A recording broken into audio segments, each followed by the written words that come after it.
to learn some skills by usually shadowing or working closely with a sponsor who's either on campus or off campus. In this case, Sage had two sponsors, one on campus, who's Tyson, South Tyson, and one off campus, who is someone who works with Connections for Life, and she could not make it here today. And she's going to tell us more about this and what she learned this winter through the ISP program. We have students also doing an ISP in the spring, so watch for more messages about ISP in the spring, and there'll be more presentations like this one. If you have any questions about the ISP program, especially if you're a junior and you're considering doing this next year, please let me know after this presentation or another time. Ms. Green, Mr. Musigno, and Ms. Playlock are also on the committee. And yeah, I'll let Sage talk now. Thank you. Cool. Hey guys, so I've been working for the past 4 months on an ISP related to sustainable farming, food rescue, and food security issues in the local Colorado Springs area. So I thought I'd start off by giving you guys a brief overview of who I've been working with and what I've been doing. So the first part of my ISP has been sustainable farming and ranching. So I have been working with Tyson Phillips on a weekly basis, kind of just figuring out what he does on a daily basis, what his job description is, kind of what he plans to do in the future in terms of our prairie and the ranch. He's taught me a little bit about fencing, electrical fencing. We've monitored and moved the cows, the horse herd.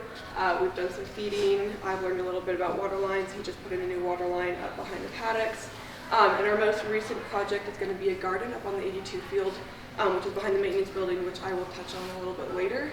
Apart from the more physical activities that we've been doing, we've talked a lot about regenerative agriculture, organic agriculture, things that involve carbon sequestration, cover crops, rotational grazing, layered grazing, stuff like that.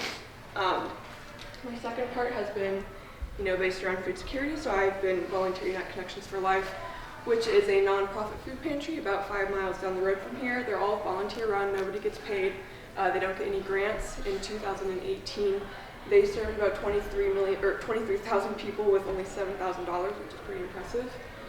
So their most popular program that they do is their Thursday Fresh Food Pantry, and that is what I've been involved in. So every Thursday from 5:30 to 8:30, they cater to all sorts of people. They come in, the people will sign in, and then they wait to be called up, and then there's a big line where they distribute food to all these families. And the amount of food that is distributed to these families is based upon how many people are in the family. So a small family has 1 to 3 people, a medium family has 4 to 6 people, a large family has 7 to 9 people, and an extra large family has 10 people. So depending on how much food they get that week from their distributors, that's how much that they hand out. They pick up food Mondays, Wednesdays, and Fridays from 4 different locations, places like Walmart, Little Caesars, a corporation called Come and Go. So that is what is handed out each Thursday. And what I do is I go every Thursday afternoon and I bring leftover food from Fountain Valley's lunch. And that's actually the food that feeds the volunteers for Connections for Life. So I prep that food, I heat it up for the volunteers, and then I also log in all of the information about the food that they picked up that week into this big database. Because they pick up so much food each week, it's important that they have to log it into this huge database, and that's what I do. I've only stayed late for their fresh food pantry distribution once. It's a really awesome experience. I got to be in the line, I got to hand out food to everybody. And I think coming into volunteering there, I was pretty naive about the people that they serve and how many people they did serve. That night we served 80 families. Sometimes it gets up to 150 families, which is pretty impressive in about the 3 hours that they're serving this amount of food. It's a lot of fun. There's people that you're serving that are homeless, that don't have roofs over their heads. There's single parent homes, there's 2-parent homes that have maybe 6 kids that are working 4 jobs that just can't support their family. And so there's all these different types of people, and you're giving them food and you're connecting with them. You're trading recipes about the food that they're giving them. It's a great experience, and I really hope I can do it again. In the spring season, I will be continuing to go there every week up until graduation, which I'm really excited about. Apart from their Thursday food pantry program, they have a senior and commodity box program that they do monthly. They also have a stamp program, a Medicare program. They have an independent center for disabilities, a handicap program. They advocate for displaced kids, and they also provide life skills classes for anybody that needs it. So resume writing, cooking, education, parenting, interviewing, anything like that. They have a big warehouse, but they also have classrooms and private counseling rooms and daycare rooms that caters to these families. Here are a few pictures. These two are this is the warehouse in the back, so they've got these stacks and stacks of food, and then in the back behind this, they've got their walk-in fridges and freezers, and then these two pictures are of the distribution room in the front. So they've got the waiting area for all the families, and then they come down this line of food, and that's when you hand it out. Up here is kind of an example of how they hand out the food. So each basket of food has a label. For example, for the celery, it says one only. That just means that that's one stalk of celery per family. And then for carrots, it's one handful for a small family, 2 handfuls for a medium and a large family. So like I said, it just kind of depends on how much food that they got that week, and how much of it they have, or how much of the food that they want to save. In terms of, my biggest takeaway in the last 4 months working with Tyson, volunteering at the food rescue, or doing my own independent research, I would say the most important thing that I've learned is the lack of understanding our generation has about issues like these. The problem with our lack of food security isn't because we have a lack of food. There isn't a food shortage. In this day and age, currently we do have enough resources to sustain the amount of people that we have in America. I wouldn't say that that's something that may hold true in future years, but currently we do have enough resources. And the problem isn't food shortage. Georgianne Parker, a corporate chief at Kroger Food Industries, states that the problem is a social injustice problem, right? So it's an ethical problem, it's an economic problem, social injustice problem, sometimes it's even geopolitical. I don't want to spew facts to you guys because I know that's boring, but just to give you guys a basic understanding of what's going on. 50 million tons of food are sent to the dump each year. 10 million of that is discarded before it even leaves the farm. There has been a 25% increase per capita of food waste since the 1970s, and only 5% of our food is composted. That adds up to about $218 billion. That's the value of our food waste. There are 40 million plus impoverished people in America. A third of our annual food waste could go and feed these 40 plus million people. So when I first started volunteering at Connections for Life, I was kind of amazed by how much food that they had. I walked in for the first time and I couldn't believe how much food that they, had stored up and how much food that they were picking up. They're picking up hundreds of pounds of food each week from all these organizations that, they claim to be expired, which of course they're not. They're saving hundreds of families per week. And so I think that just goes to show that even on a small scale, we don't have a shortage of food. We're still helping all these families because of how much waste that we're throwing away. And I would say that the biggest issue with our food waste, something that I've come to realize throughout these 4 months, is this idea that our food has to look perfect, right? 20% of fruits and vegetables is thrown away because it doesn't pass the aesthetic standards. So I think in terms of that, America is very behind or lacking in the progress compared to other countries in combating that problem.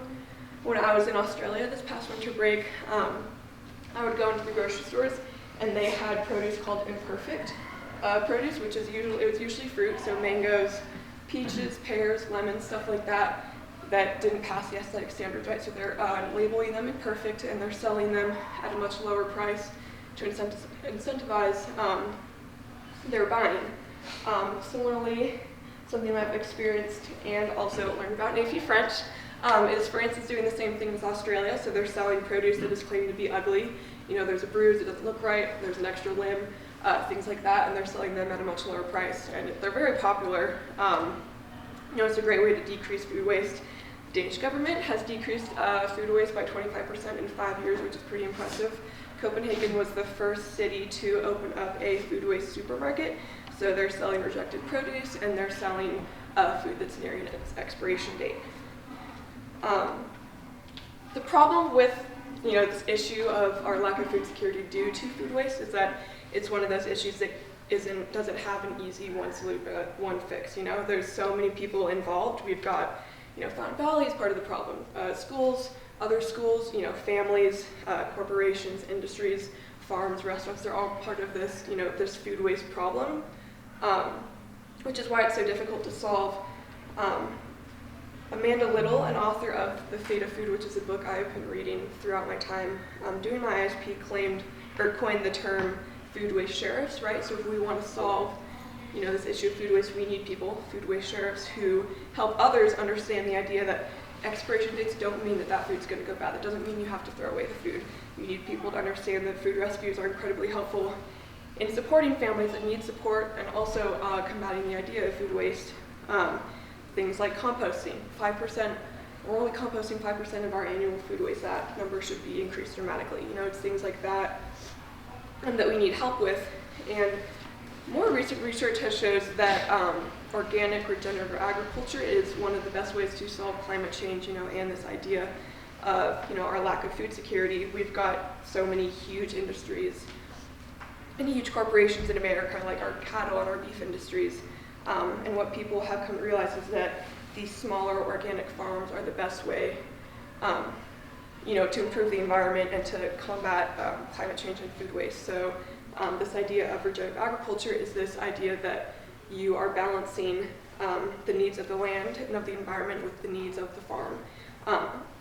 So things like carbon sequestration, cover crops, which help with carbon sequestration, no-till, because that loosens the soil and that creates erosion, layered grazing, staggered grazing. So you feed your horses on the land first because they're the picky eaters, and then you have the cows come because they're more hardy, and then the chickens. So the way that you stagger your grazing to help the land, you give the grass rest time, things like that, that make it most beneficial to the land. The problem with this is that a lot of farmers are stuck in their old age thinking. They have been farming the same way for hundreds of years and they don't want to change.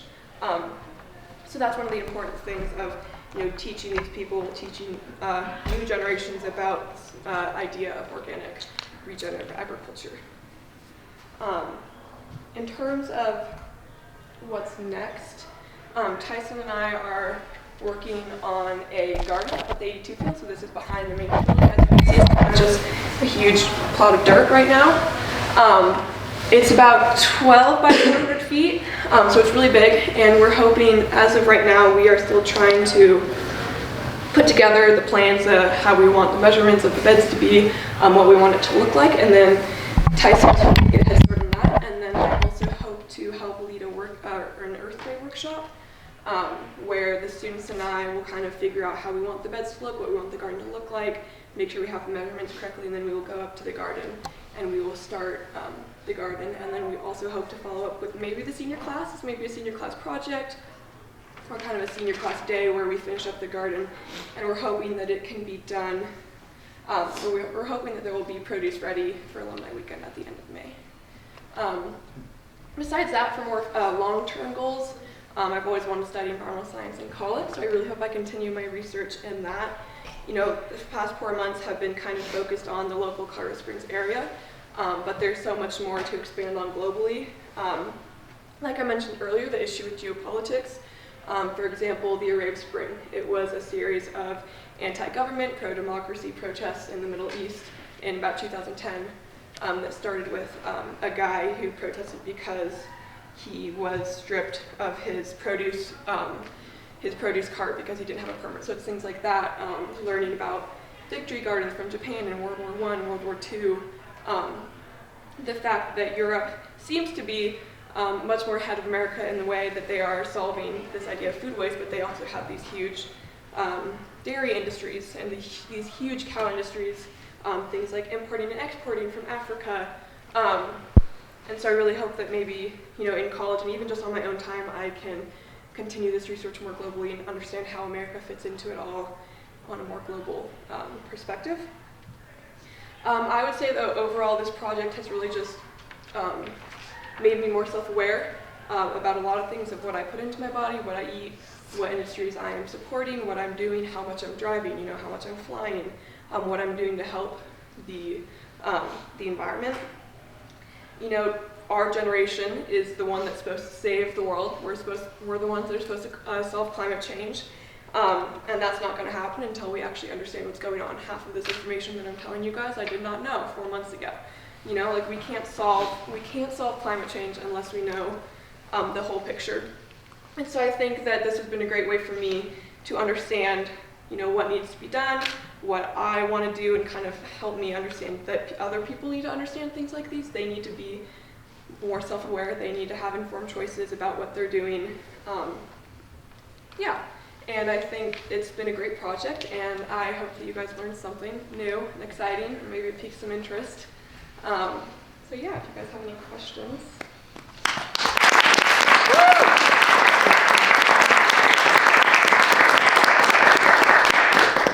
Thank you, Sage. We have time for questions. I've got one.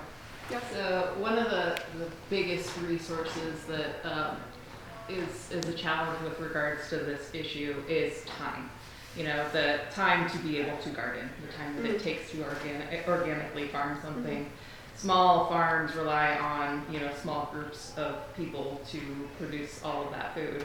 How do you then get it to these communities that don't have time to not be working a full-time job to garden their own food, right? So is there a way to scale up organic farming and not lose some of the benefits? Is there a way to distribute, you know, some of these resources to these communities that need it the most without losing the inherent benefit? To start off by answering that, I would say that, you know, with these smaller organic farms, once you kind of get it going, it kind of runs itself. There was a movie that I watched called The Biggest Little Farm, and it was about a couple that wanted to start their own small organic farm outside of LA, I believe. And they kind of talked about like their progress starting it, figuring out what worked best for the land, what didn't. And it showed that like once you understand what your land needs, what it benefits from, you know, it will just kind of, the cycle will just continue itself. So you put, you know, you put the horses on, and then you put the cows on, and then the manure helps fertilize the soil, and then there's earthworms that aerate the soil, and it's just kind of this great cycle that keeps going. But in terms of, you know, expanding those smaller organic farms, you know, I think there is a way. I think the problem is that obviously we expand them too much. But like I said, in terms of time, you know, once you do get the, you know, these farms going, they kind of run on their own. But I think in terms of just expanding it, it's just, you know, staying true to like what organic regenerative agriculture is. So making sure that you still have cover crops, you're not tilling, even though that may take more time.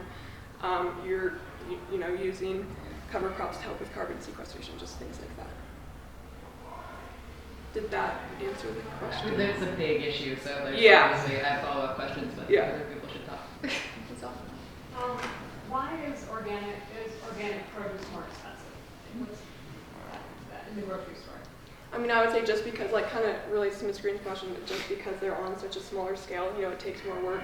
It takes more people, or it doesn't necessarily take more people, but you're more hands-on, things like that. But I think in terms of that, I think that's one of the issues, you know, with our food security is that people can't afford this. It's an economic issue, right? Like a lot of people, you know, we want to be able to provide the sustainable organic food and farming for people, but we can't because it is expensive, and that's, again, like I mentioned, economic. Sage, did we ever touch on subsidized farming? We did not. That's another big issue with the organic movement, is that it's by and large is not subsidized like conventional farming is, and so you don't get those tax benefits, you don't get the financial support from government and other entities like that, and so you can't sell, say, a bunch of celery. You can't sell that for $5 because you've got the subsidized celery right next to it that's $1.25, and if people don't have that value system, they're not going to choose that because they maybe don't understand the difference, and that's where you were touching on the education part of it, is that it's that the bigger picture value of it. Yeah. What is carbon Sequestration. Yes. It's basically when carbon is stored in the ground or in the soil. So cover crops just help store the carbon into the ground, and it doesn't come into the atmosphere. Yeah. Sage, I know you mentioned one book that you read, but I know that you read others. Yeah, so I read The State of Food, which is one I mentioned, and it's basically, this author, Amanda Little, talks a lot about, you know, there are sections about pesticides and our use of pesticides and how that has impacted the environment. You know, I took a lot of my information about food waste, stuff like that, from that book. I also read a book called Defending Beef, which is a book that Tyson loaned me, and that talked a lot about beef and how it's actually not, the highest producer of methane just because I'm vegetarian, but that doesn't, beef actually isn't as problematic as a lot of people think it is. So it's talking about that. I watched some TED Talks. Those are the only 2 books that I read, but I did watch some TED Talks. I watched that movie, The Biggest Little Farm. There was it was like an essay from Rodale Institute about the benefits of organic regenerative agriculture. So yeah, there's a lot of different texts that I used. What are some of the crops or some of the things that you plan to plant in the garden? Yeah, so we're still working on that because we want it to be finished by alumni weekend. We're thinking, mostly vegetables, so like lettuce. We're thinking maybe getting some peas if we can get some, what's it called? And radishes. Radishes. Maybe arugula. Yeah. Anything that's 21 days or less. Yeah, because they want it to be ready by alumni weekend. And are there some crops that are like superheroes of carbon sequestration? Are there some that are better at fixing that carbon than others? That's not a question that I know the answer to. I know we are thinking about, in terms of the off season for the garden, we are thinking about just planting some sort of grass or wheat as a cover crop to help just keep the soil strength up and help with carbon sequestration. But I do not know if there is a type of plant that is the best. Okay. I will look into that. Is there anything about your own personal behavior that has changed as a result of doing this ISP? I became vegetarian. I wouldn't necessarily say that was. I became vegetarian before my ISP, and I think after understanding that that's not even, that is helpful, but it's also not. Beef isn't the biggest problem, but in terms of other things, for example, like in Australia, my mom and I would always go buy the Imperfect Fruits. We'd always be, growing up, my mom has always been really conscious about what she buys and where it comes from, so I think that has, my self-awareness for that has increased a lot, and I hope to notice it, more in college when I hope to do more research on it and major in environmental science. How do we create better habits within our own community? How do we educate and engage this community through our daily operations? Do you have any thoughts on that? Like I said, I think our problem is a lack of understanding, so just being able to provide opportunities where people can learn about this stuff, so things like Earth Day and Unity Day, and maybe with my workshop, hopefully, that I can do on Earth Day, that will just, bring to light these issues and help people kind of understand that better. But I think just being able to talk about it and people understanding is the most important thing.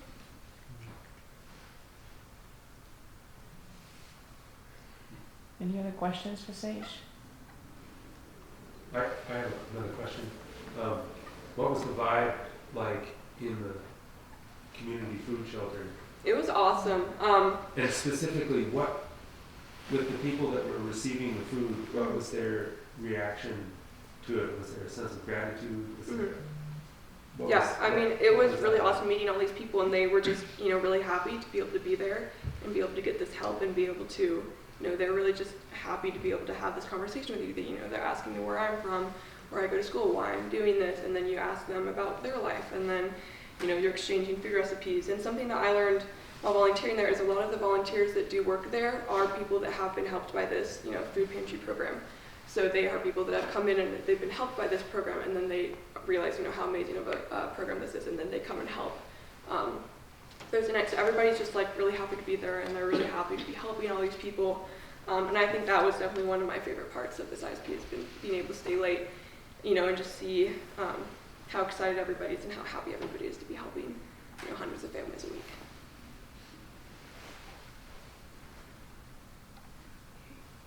Thank you. I want to thank Sage, but I want to thank Tyson Yeah, also thank for you, sponsoring Tyson. it. Woo!